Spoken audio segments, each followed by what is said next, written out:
Halo guys, dimanapun kalian berada, di sini ada gue Stefani.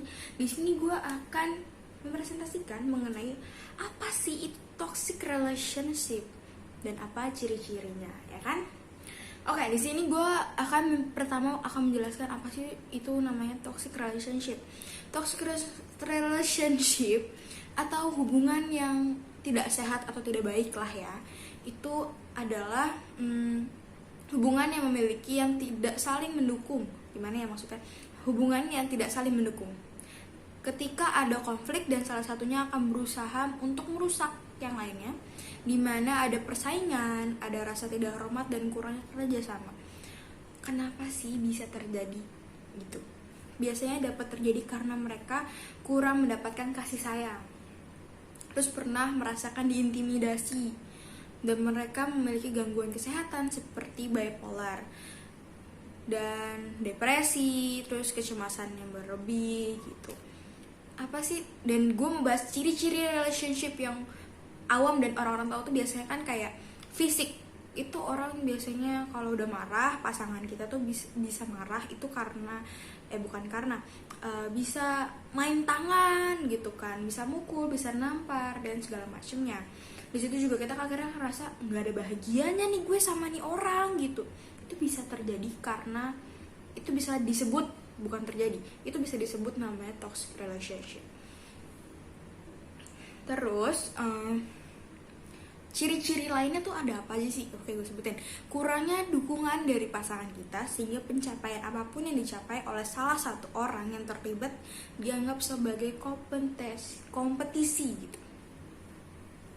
Terus komunikasi yang beracun termasuk perkataan kasar, itu yang tadi ya, perkataan kasar, kritik, sarkasme, hingga adu mulut. Jadi misalkan kita kesel nih sama pasangan kita udah sulut nih emosinya, kita tambahin lagi, jadi kita adu bacot atau adu mulut ya, benar gitu. Terus bisa menjauhkan kita dari sahabat kita. Misalkan kita cerita deh sama pasangan kita, aku kesel deh sama ini. Biasanya kalau pasangannya baik akan bilang, kamu jangan kayak gitu loh, gitu kan. Kayak itu kan teman kamu, meskipun gimana pun, meskipun kamu kesel ya nggak boleh kayak gitu, kamu jangan ngejauhin atau apa. Tapi itu biasanya kalau misalkan pasangan itu kurang sehat, seperti orang bipolar yang tadi kita, ciri-ciri toxic relationship itu, mereka akan bilang, udah kamu gak usah sama dia lagi deh, gak usah temenan lagi sama dia. Atau orang-orang bipolar atau orang-orang yang toxic relationship itu merasa waktunya kita yang biasa bisa kita atur deh sama dia atau bisa sama teman-teman kita, itu dia nggak mau. Jadi kita harus waktu kita tuh harus sama dia terus kayak gitu. Terus apa sih? Terus punya rasa cemburu yang lebih banget dari yang kita rasain. Biasanya kan kalau kita ngerasa cemburu ya udah cemburu gitu kan, cemburu aja. Cuman kalau mereka tuh kayak bisa sampai marah, bisa sampai akhirnya ngadu mulut lagi, bisa bisa tonjok-tonjokan, bisa lempar-lemparan barang, harus yang lain deh gitu. Terus memiliki tidak jujuran yang terus menerus. Kayak misalkan dia bohong sama kita nih, misalkan dia jalan sama si B, tapi temannya dia tuh ngomong kalau si pacar kita ini lagi sama yang lain gitu misalkan, tapi dia bohong. Atau malas ketemu kita, bisa jadi. Terus dia alasannya nemenin mama lah atau apa, nemenin salah satu keluarganya dia, tapi ternyata tuh enggak gitu. Terus apa lagi nih? Terus ya nggak ada rasa hormatnya sama kita. Terus ngerasa sengaja gitu loh, kayak ngelupain hal-hal penting yang ada di hubungan kita. Terus atau misalkan kayak hal sepele bisa jadi, kayak misalkan mau bilangnya nih, Bi, besok aku mau pergi ke rumah kamu deh gitu, habis itu kita jalan ya. Misalkan hal sepele seperti itu, tapi ternyata nggak dilakukan. Akhirnya tiba-tiba lupa, padahal kita udah siap-siap. Terus besokannya pas kita udah siap-siap, terus habis itu kita tanya, jadi nggak jam segini, padahal udah dibilang jam segini misalkan. Ternyata nih orang lupa gitu kalau udah punya janji sama kita. Oke, lanjut.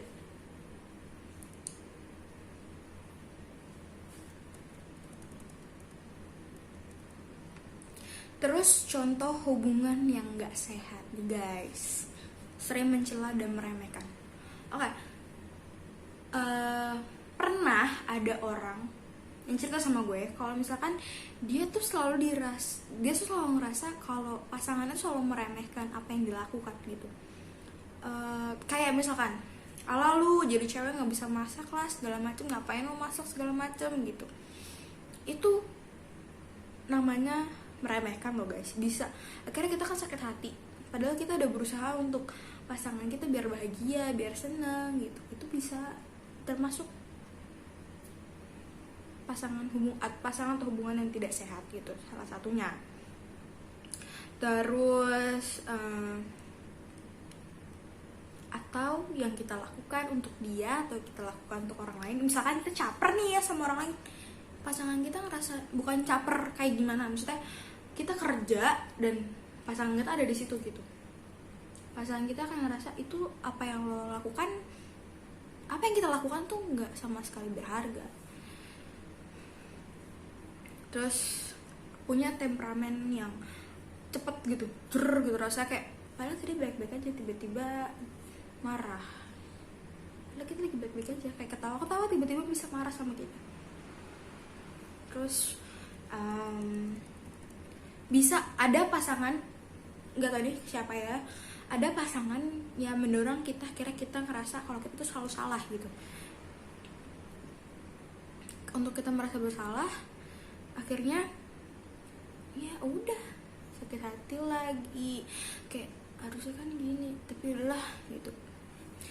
Terus sering menyalahkan kita tanpa memikirkan perasaan kita. Ya kalau kita sedih, kecewa, terus marah, itu kayak mereka tuh gak peduli itu. Contoh nyatanya atau contoh realnya, atau orang siapa sih yang pernah merasakan hal tersebut? Kesha Ratulio. Pada tahu lah ya, masa nggak tahu namanya Kesha Ratulio itu adalah seorang ponakan dari Mona Ratulio. Dia juga pernah merasakan kekerasan dan diancam bunuh diri sama mantan pacarnya karena mantan pacarnya itu pernah ngata-ngatain Kesha kalau nggak salah. Abis itu juga pernah memukul. Akhirnya mantan pacar tuh ngerasa aduh gue salah deh gitu terus akhirnya minta maaf lah sama Kesha, dan akhirnya bilang kalau misalkan lo nggak mau maafin gue akan bunuh diri. Hello, kalau gue sih ya udah lo bunuh diri aja gitu. Tapi ternyata sebenarnya susah sih guys, orang-orang yang kayak gitu kadang temperamennya bisa ini, takutnya bisa melakukan hal yang lain. Itu ya, itu namanya bukan itu namanya, itu seorang public figure, Kesha Ratulio. Terus faktor-faktor yang bisa bikin kita sulit keluar dari toxic relationship itu apa sih gitu kan? Faktor pertamanya karena banyaknya waktu yang diberikan sama pasangan di hubungan kita, sehingga kita akhirnya ngerasa kayak oh dia udah baik kok sama gue, kenapa gue harus marah-marah? Mungkin ini nettingnya gue aja gitu, gue kayaknya emang harus maafin dia deh. Kalau misalkan emang pasangan kita saat itu juga marah-marah, tapi dia udah banyak nih meluangkan waktu buat kita gitu. Faktor yang kedua adalah keinginan untuk menjadi pahlawan dalam hubungan kita nih. Misalkan kayak misalkan apa sih, kita lagi belanja terus kita berantem, terus tiba-tiba pacar kita nih udah marah-marah segala macam, terus akhirnya bawaan kita kan capek ya sebenarnya, misalkan bawaan kita lagi banyak, terus tiba-tiba pasangan kita bilang udah sini aku minta maaf ya Bi, misalkan gitu. Akhirnya barang kita dibawain, akhirnya kita ngerasa adem lagi gitu kan. Terus yang ketiga, adanya paksaan sama diri kita sendiri. Kalau misalkan hubungan kita ini emang kita yang inginin gitu, maksudnya kayak kita pengen banget hubungan ini tetap lanjut sampai menikah, sampai selanjutnya dan lain-lainnya, padahal hubungannya nggak sehat gitu kan. Terus bagaimana sih caranya keluar dari toxic relationship ini? Kenali tandanya, katanya sih gitu. Emang harusnya kita tahu tanda-tandanya tuh kayak gimana sih. Kita harus coba. Sekarang kan dunia maya kan udah keren banget ya guys. Jadinya kita harus tahu gitu. Apa sih yang membuat hubungan ini menjadi kayak nggak sehat gitu. Dan fokus sama diri kita sendiri. Kita harus lebih mementingkan diri kita sendiri. Kita bahagia nggak sih sama dia gitu kan? Kita seneng nggak sih sama dia pas kita pacaran? Meskipun dia melakukan hal-hal yang lain, mungkin ada yang senangnya juga, tapi kita harus fokus sama diri kita sendiri gitu. Sejauh apa sih, misalkan ya, kalau kayak yang di atas kan tadi ciri-cirinya adalah menjauhkan kita sama teman-teman. Padahal kita sama teman-teman senang banget kan, nggak mungkin kita jauh dari teman-teman kita. Dipikir-pikir lagi deh, kalau misalkan emang dia aja hal-hal yang kayak gitu aja bisa bikin kita sedih gitu. Terus yang keempat, lakukan kegiatan positif seperti kita ngumpul sama teman-teman kita nih. Tapi misalkan kita boring gitu, coba kita kayak misalkan habis itu kita jalan-jalan sama teman-teman kita, nggak cuman kayak nongkrong doang, itu bisa hal positif loh. Kayak abis itu bikin foto-foto bareng, yang hal-hal yang udah lama nggak kita lakuin sama teman-teman kita di saat kita pacaran sama pasangan kita gitu. Terus kumpul sama keluarga ya, itu positif. Coba deh terus jalan sama keluarga kita, bercoba untuk sharing sama keluarga kita. Mah, aku gini, aku ngerasa gini sama ini, aku ngerasanya udah gak cocok, aku harus apa. Minta pendapat sama orang lain tuh boleh gitu. Dan aku ngerasa kalau hubungan kita udah gak sehat, itu bisa. Sampai akhirnya kita harus memutuskan dan kita move on guys. Harus memaksakan diri kita sendiri kalau emang hubungan ini udah gak sehat gitu. Oke, sekian dari aku. Sekian dari gue. Terima kasih.